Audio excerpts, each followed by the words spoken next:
ए राजा कहियो माहुर खाके मर जाई पियल ना छोड़ब त छौकर जाई ए राजा कहियो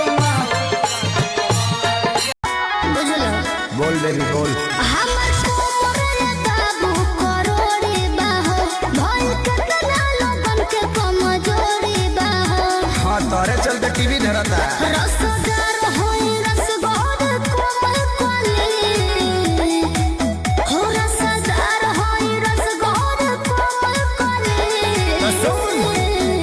कौन काहे के करलू गुमान हो कमरिया को भाला बाटे सके धूप कैसे फसाई काहे पूछिले नहीं हम दुख राजा जी रउआ पूछिले नहीं हम दुख राजा जी लगाई दी चोलिया के हुक राजा जी झूठो के धनिया माया मा करलू मांगिले जब हो जब मना करलू कमर में दर्द के बहाना करलू ले गोरी कमर में दर्द के बहाना करलू ले गोरी कमर में दर्द के बहाना करलू माई रे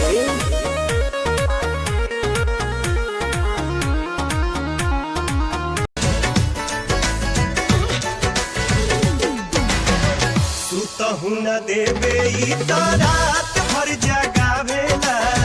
थके अका